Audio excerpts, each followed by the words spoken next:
O capítulo 17 de nossa apostila 5 traz para nós a frente da física denominada termologia. Dentro da termometria, a gente vai aprender conceitos como o conceito de temperatura, o conceito de calor, como fazer para medir temperatura, entender o que é um equilíbrio térmico, falarmos sobre a dilatação dos corpos. Então, hoje, nessa aula inicial, nessa primeira aula de termometria, nós vamos trabalhar com você os conceitos de temperatura e calor.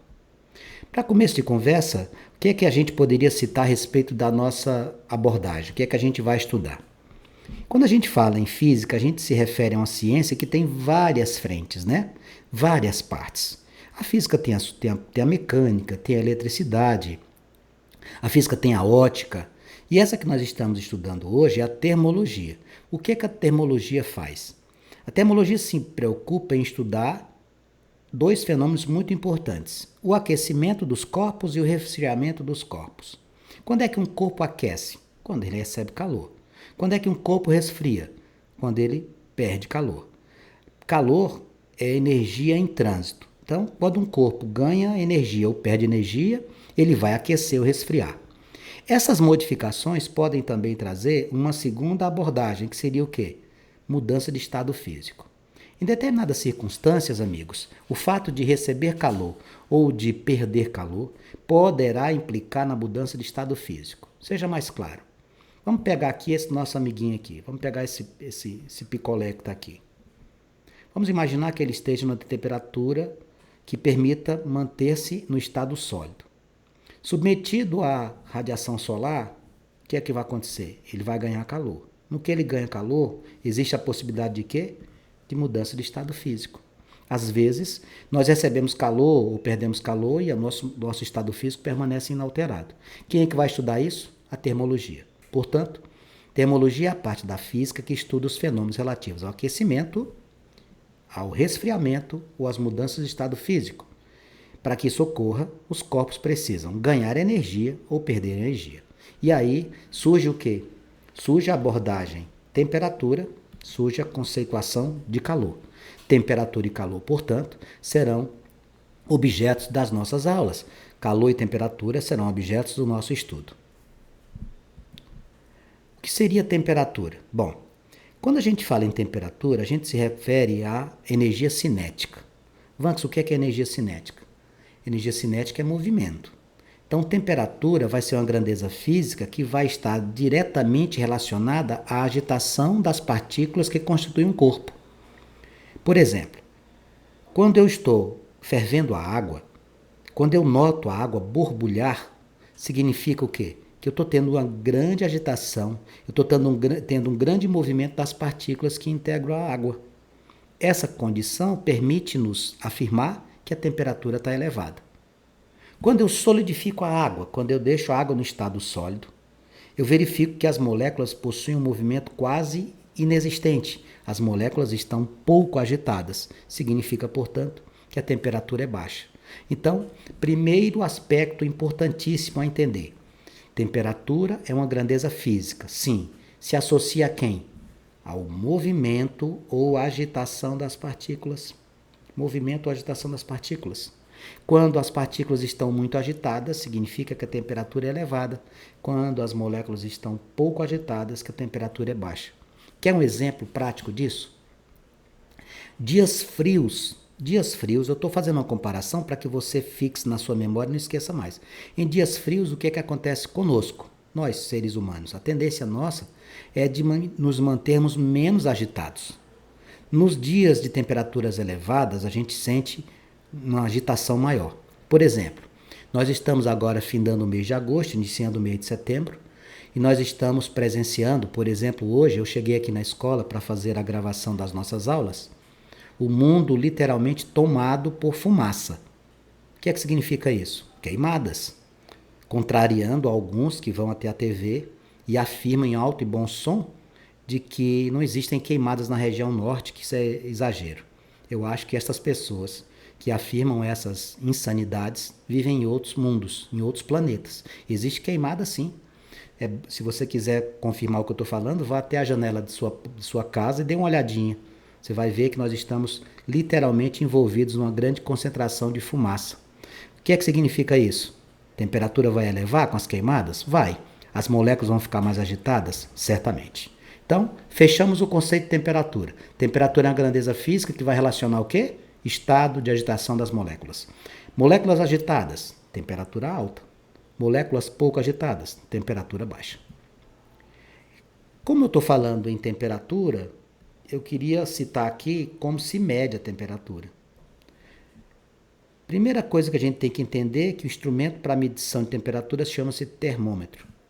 O primeiro termoscópio foi criado por Galileu. Quando, Vanks? Por volta de 1600. 1597, para ser mais preciso. Ele pegou um bulbo cheio de ar, tá? Aqui, ó. Pegou um bulbo cheio de ar provido de um tubo aqui, ó. Tá vendo? E dentro desse bulbo ele colocou uma estrutura, um recipiente, um material líquido aqui dentro. Quando o ar aquecia, o que é que acontecia? Quando o ar aquecia, a pressão aumentava e o líquido ia descer. Essa foi a primeira tentativa de se criar algo que instrumentalizasse a medição de temperatura. Veio por quem? Por Galileu. A gente daí utiliza isso, Vanks? Não. Porém, o aspecto de líquidos se movimentarem no interior desse instrumento, ele ainda se faz presente na nossa vida. Porque se você pegar, por exemplo, um termômetro corpóreo, você vai perceber que lá dentro tem um líquido. Aquele líquido ali é o mercúrio. Ele dilata ou ele contrai de acordo com a temperatura que se eleva ou que ela é reduzida. Aí o que é que acontece? O mercúrio aponta naquela graduação do vidro qual é a nossa temperatura ou a temperatura de quem você está desejando verificar. Aqui está ele, ó. Tá vendo essa imagem que eu estou mostrando aqui para você em vermelho? Essa imagem que eu estou mostrando para você em vermelho seria a dilatação do líquido, no caso aqui o mercúrio. A gente utiliza o mercúrio dentro dos termômetros, tá? Os termômetros que a gente conhece, esse que eu estou colocando aqui, é um termômetro que vai uma graduação de menos 20 até 30 graus Celsius e vai de 0 a 100 graus Fahrenheit. Por que são diferentes, Vanks? Porque existem variações de como mensurar a temperatura.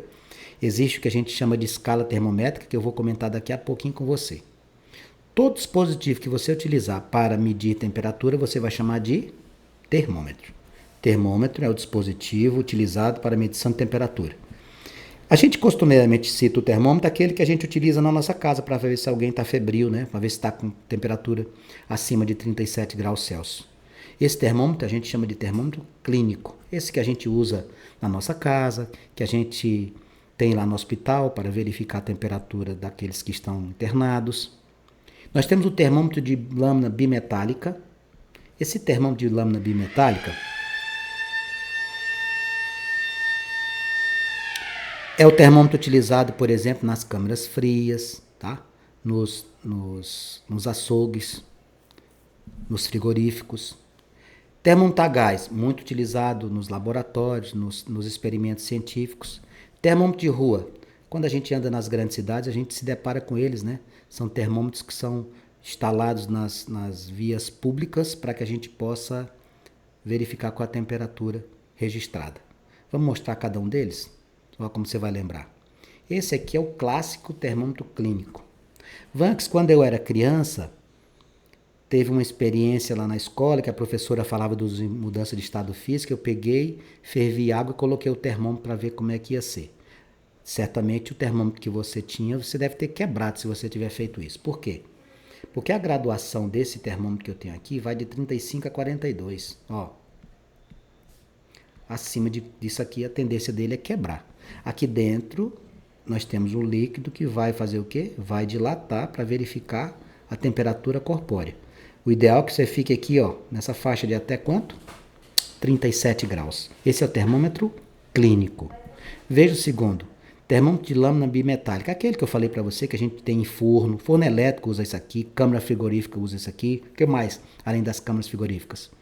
Nos açougues, né? Nos caminhões de transportar alimentos perecíveis que utiliza a temperatura baixa para poder manter esse alimento sem correr riscos de deterioração. Termômetro de lâmina bimetálica. Aqui o termomutagás. Esse termomutagás aqui a gente vê muito para efeito de pesquisas, né? Ele trabalha com barômetro. Vamos, isso aqui é barômetro. Barômetro é um dispositivo para medir pressão. Ele trabalha com mercúrio, aqui ó, um depósitozinho aqui. Ele trabalha com gás hidrogênio, que está aqui. E ele vai trabalhar em cima disso com as relações que ele costumeiramente usa. A gente utiliza muito o termomutagás quando a gente está trabalhando na área de hidrostática, que inclusive é assunto que você tem estudado comigo no capítulo anterior, né? Que a gente fala da pressão atmosférica, que a gente fala da pressão hidrostática, etc.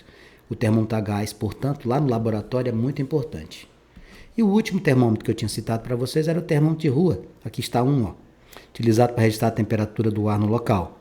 Consiste em um circuito elétrico no interior de um relógio digital que capta a temperatura ambiente. Nós temos isso aqui muito comum nas grandes cidades. Vamos agora falar sobre equilíbrio. O que seria equilíbrio? Equilíbrio, o nome já diz tudo, é uma tendência de se manter num estado homogêneo, num estado que seja idêntico para todos. E como é que isso acontece quando eu me refiro a temperaturas? Muito simples. Quem tem irmãozinho em casa, ou que ajudou a mamãe ou o papai a cuidar de irmãos mais novos, quando são recém-nascidos, é muito comum a prática de você aquecer a água, colocar na banheira e depois ficar medindo com a sua própria mão, sentir a temperatura da água para banhar o recém-nascido. O que acontece quando você coloca água quente e água fria dentro do mesmo recipiente? A tendência natural, meus queridos, é que ocorra o equilíbrio térmico. O que seria isso? Corpo de maior temperatura, observe, quanto é que está a temperatura do A? 80. Quanto é que está do B? 40. Tendência é o quê?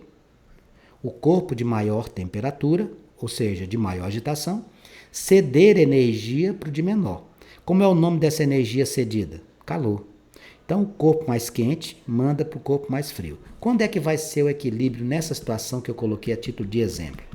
O equilíbrio térmico aqui vai ser uma temperatura, presta atenção que eu vou falar, compreendida entre 40 e 80.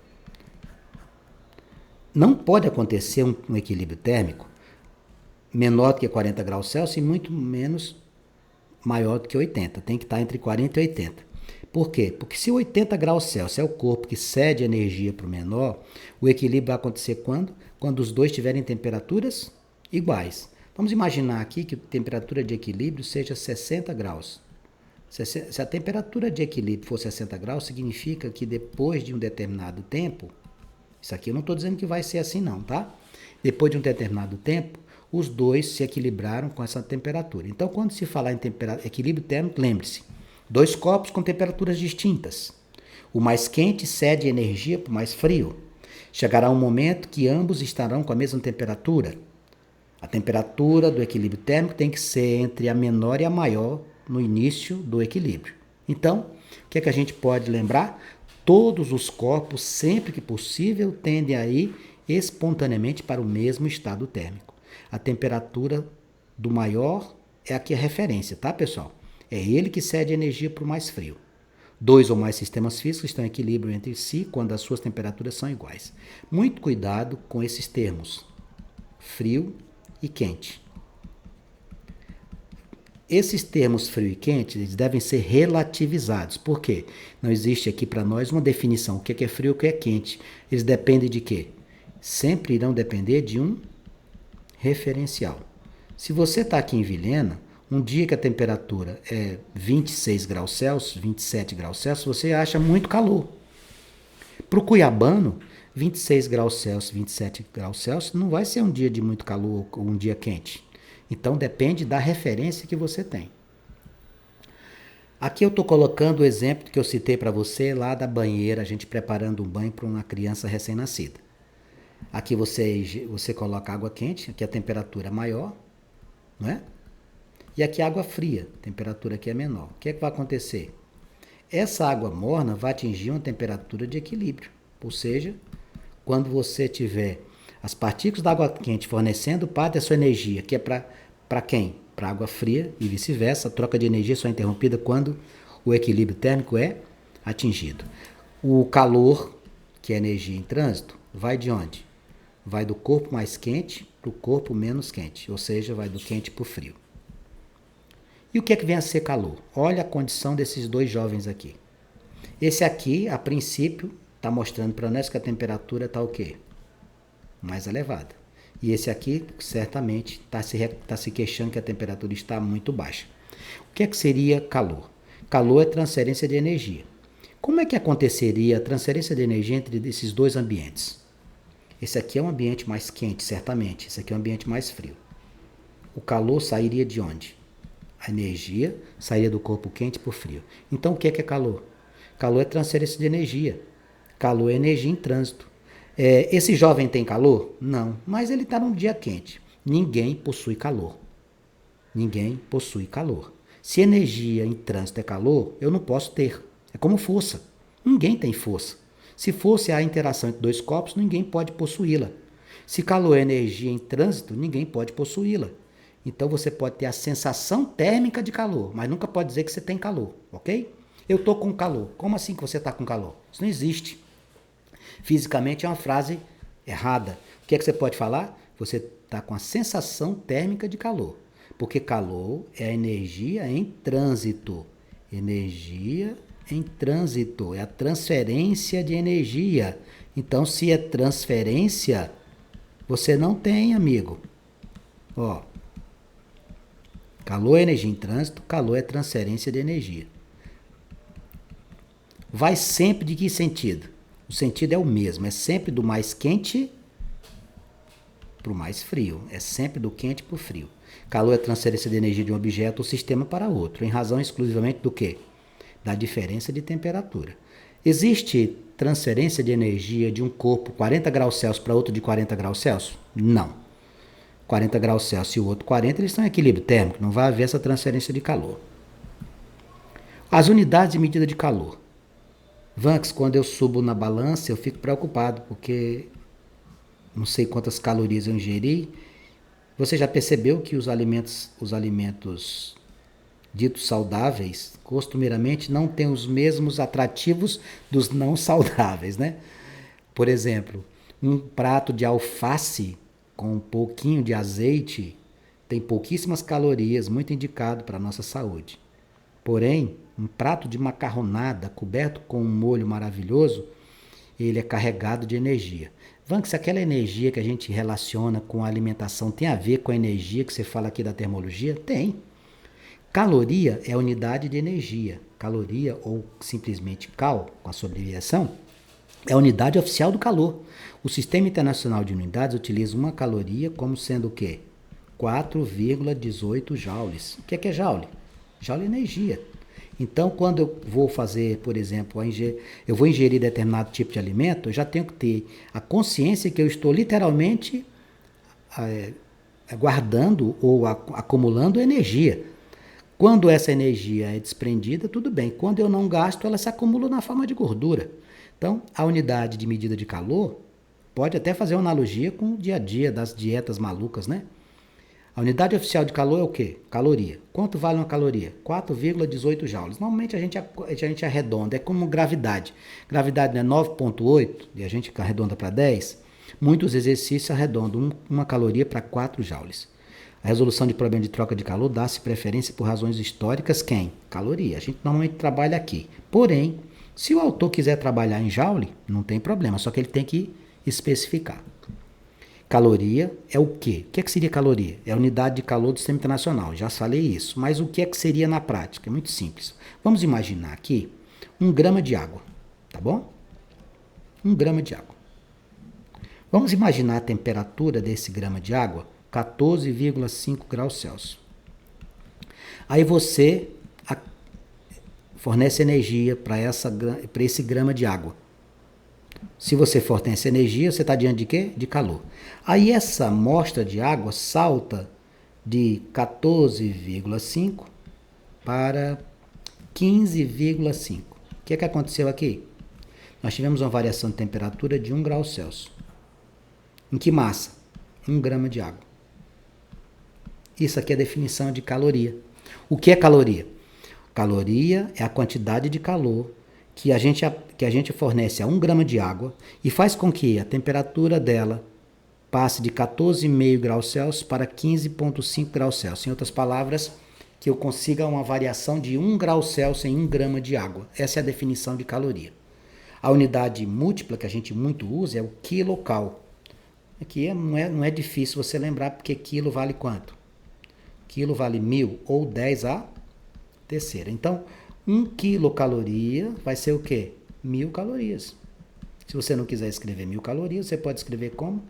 10 a terceira. A unidade quilocaloria também é muito utilizada, tá?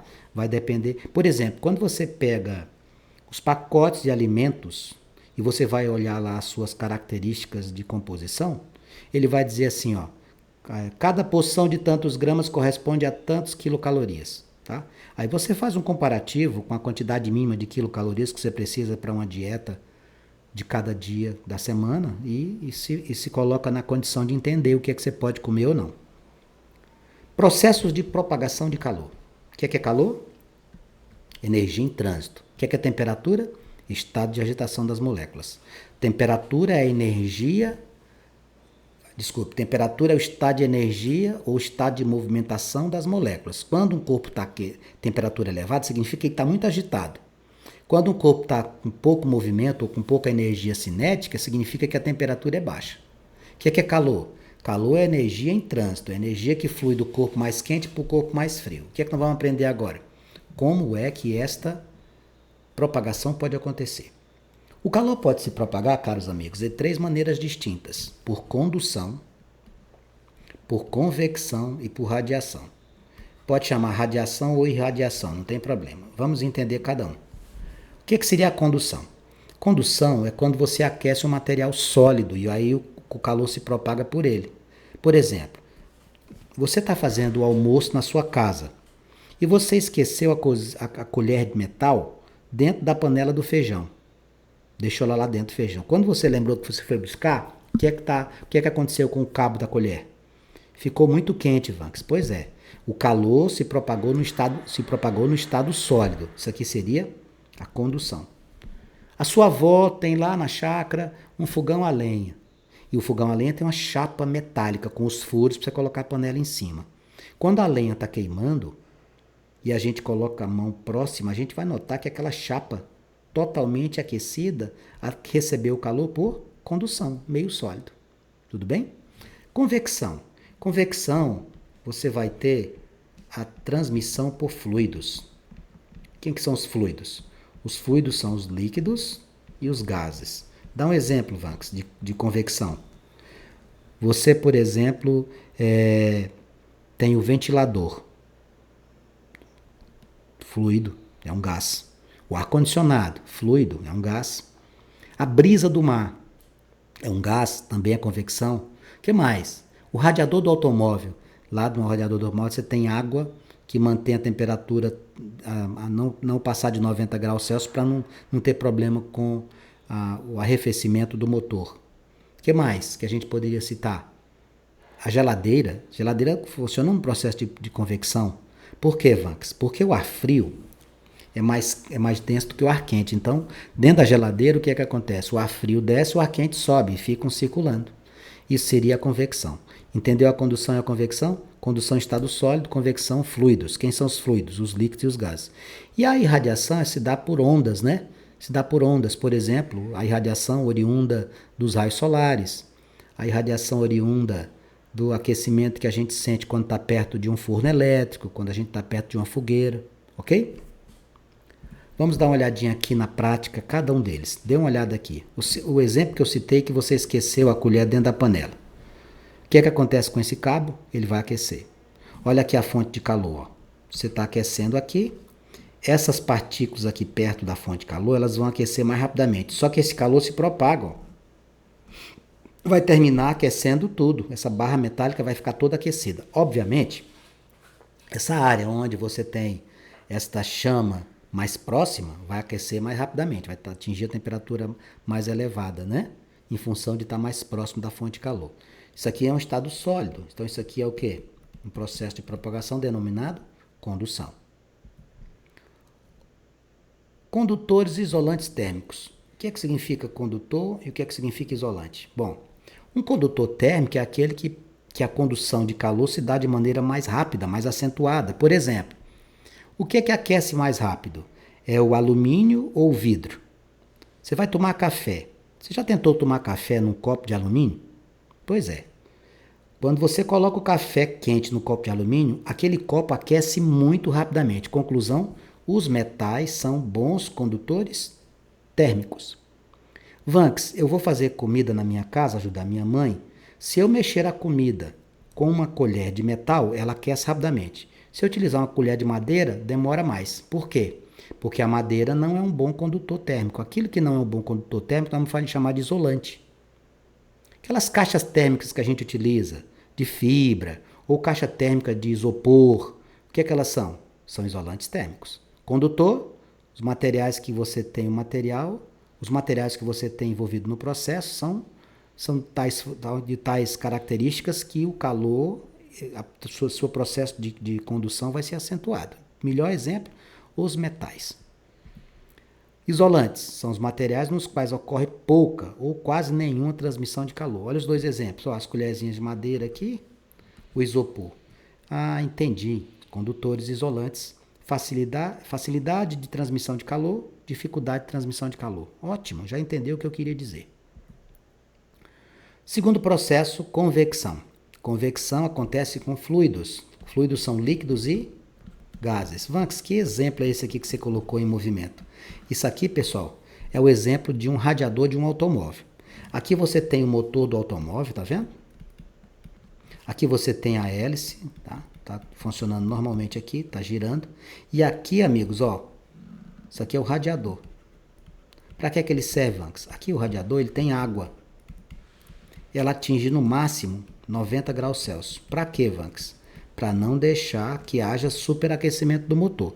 Se o radiador tiver sem água, ou se o radiador, porque levou uma pancada, furou e derramou essa água, o que é que vai acontecer? A temperatura do motor vai subir sensivelmente. Aí o que é que vai acontecer com esses conjuntos aqui, ó? Esses conjuntos aqui, esse pistão que está aqui, cada pistão desse aqui, ou válvulas, como queiram chamar, elas vão estar submetidas a temperatura muito elevada, sofrerão dilatação, irão alterar as suas medidas, e como elas trabalham no sistema de alternância, subindo e descendo, se uma delas enverga, se alguma delas entorta e uma toca na outra, o motor literalmente vai sofrer avarias muito grandes. Então, na convecção térmica, o que a gente teria? Um processo de propagação no qual a energia térmica se propaga pela movimentação de massas líquidas ou o quê? Gasosas.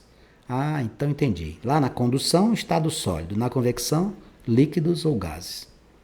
Olha aqui um exemplo clássico. Quem é que está aqui? O ar-condicionado. O ar-condicionado tem propagação de calor através de fluidos? Sim, através de gases. Transferência de energia por convecção. Beleza? Vanks, quer dizer então que eu tenho ar frio no ambiente e ele joga o ar quente para fora. Isso. Por que a gente instala na nossa casa ou no ambiente de trabalho o ar-condicionado na parte de cima? O ar frio desce. O ar quente sobe. Então, a instalação do ar-condicionado deve ser na parte superior. Mesma coisa aqui na geladeira. Dê uma olhada aqui na refrigeração dos alimentos. Aqui as duas partes da geladeira você vai lembrar na sua casa. Quando você está na sua casa, você coloca os alimentos aqui embaixo, eles assumem uma determinada temperatura. Aqui na parte de cima desse primeiro invólucro aqui, dessa primeira área aqui é a temperatura mais baixa. Não é? Aqui é mais frio. Aqui embaixo, a temperatura dos alimentos ela é mais alta. E aqui dentro, mais baixa ainda, tá? Mais baixo ainda. O ar fica circulando, o nome disso aqui é convecção, tá? Refrigeração dos alimentos em refrigeradores domésticos, assim como o aquecimento da água em uma chaleira, olha aqui a água sendo aquecida, acontecem por correntes de convecção. Olha aqui outro exemplo da convecção. Tá vendo aqui a brisa do mar mexendo aqui com esses matos, aqui lá na praia, que maravilha. Uma curiosidade aqui com relação às brisas e com relação ao comportamento das temperaturas da água e da areia. Quem foi no litoral, como você que pode lembrar o que eu vou falar aqui. Durante o dia, a areia é muito quente e a água é mais fria. Se você entrar no mar à noite, você vai perceber que a areia é fria e a água é quente. Por quê? Porque de dia a brisa marítima, o que é que acontece? A água absorve mais calor, fica com a temperatura baixa. Tá? E aí lá na Terra, absorve menos calor, fica com a temperatura alta. Ah, entendi. E aí quando é de noite você tem a presença de ventos continentais que faz com que a água fique mais quente e a areia fique mais fria. Pode puxar pela memória que se você tiver tomado banho na praia à noite, você vai lembrar que nas regiões litorâneas acontece exatamente isso. Isso aqui são correntes de convecção. E a irradiação, Vanks? A irradiação, amigos, é quando a gente tem energia térmica se propagando através de quê? De ondas eletromagnéticas. A irradiação, ela se dá em qualquer estado físico. Qualquer estado físico, incluindo um detalhe importantíssimo. Ela também pode acontecer no vácuo. Os raios solares, para chegarem aqui na Terra, eles gastam com a velocidade de 300 mil km por segundo, 500 segundos para chegar aqui, que seria 8 minutos e 20 segundos. Esses raios, eles podem chegar até aqui porque são ondas eletromagnéticas, se propagam no vácuo. Se fosse uma onda mecânica que precisasse de um meio físico, não se propagaria, tá? Então, irradiação, ela se dá no estado sólido, no estado líquido, no estado gasoso, até no vácuo. Existe condução no vácuo? Não. Existe convecção no vácuo? Não. Qual o único processo de propagação de calor que pode acontecer no vácuo? A radiação, tá bom? A energia do Sol que viaja no vácuo e aquece o nosso planeta é um exemplo de radiação térmica. Daqui para cá, gasta quanto tempo, Vanks? Em média, 500 segundos. Ou 8 minutos e 20 segundos. As ondas eletromagnéticas têm uma velocidade de aproximadamente 300 mil quilômetros por segundo. Aqui, um exemplo clássico que a gente já ouviu falar, já até muitos aqui já entraram, em estufas. Como é que funcionam as estufas? Você pode fazer estufa com vidro ou com plástico. O que é que elas servem? Elas vão dificultar, as estufas irão dificultar a passagem da radiação térmica, tá? Porém, elas permitem a passagem de luz, ela vai reduzir e aqui dentro vai ficar aquecido. Alguns materiais, como o vidro e o plástico, dificultam a passagem da radiação, mas permitem a passagem da luz. Por isso, a maioria das estufas possuem o quê? Cobertura de vidro ou de plástico. E aqui dentro fica na temperatura ideal para quê? Para que os alimentos que você quer produzir consigam efetivamente esta possibilidade, tá bom? Esse efeito estufa que muitas vezes a gente ouve falar do planeta Terra é por quê? Porque a gente tem uma grande concentração de gases poluentes que não permite que os raios que chegam aqui e que deveriam refletir, uma parte deles não reflete. Por isso que a gente tem uma temperatura mais elevada. O nome disso, efeito estufa. Presença de vapor de água e gás carbônico faz a atmosfera reter grande parte das ondas emitidas pelos objetos da superfície. Esse efeito é fundamental para que a Terra tenha uma temperatura média adequada. A gente precisa disso. Porém, quando passa do ponto, a gente fica com temperaturas acima do que deveria, correndo o risco, inclusive, de derretimento das calotas polares. A preocupação do cientista é por quê? Porque as nossas atividades, como as queimadas que nós estamos passando agora aqui na região norte, como a emissão de gases poluentes por parte dos veículos, das indústrias, tudo isso é preocupação da ciência. Por quê? Porque as atividades humanas têm aumentado esse efeito estufa. Então, o que é que a temperatura vai acontecer com ela? Vai aumentar. Então, de um fenômeno benéfico, a gente precisa para manter o nosso planeta aquecido, esse efeito estufa pode se tornar uma catástrofe. Cada um de nós tem que fazer a sua parte. Tá? Esses raios aqui deveriam voltar de maneira tranquila. Ó, bateu, refletiu. Só que, em função da nossa grande concentração de gases poluentes, a gente vai ter o quê? Uma parte desses raios permanecendo aqui conosco. Aí o que é que acontece? Aquece a superfície terrestre além do que deveria aquecer, tá? Porque a parte da radiação solar ela tem que ser refletida e voltar para a atmosfera. E daqui voltar para o espaço. Conclusão aqui da nossa aula para a gente chegar ao nosso último momento. Lembrando, o que é temperatura? Médio estado de agitação das moléculas. O que é calor? É a forma de transferir energia de um corpo para outro. É energia térmica em trânsito. Espero que você tenha gostado dessa nossa primeira aula de termometria, tenha entendido os primeiros conceitos que a gente precisa, tenha concepção de como se propaga o calor, para que na nossa próxima aula a gente possa trabalhar com as escalas termométricas, com as conversões, com as medidas de temperatura, ok? Um grande abraço, fiquem com Deus. As dúvidas que você tiver, eu estou aqui à sua disposição. Pode perguntar.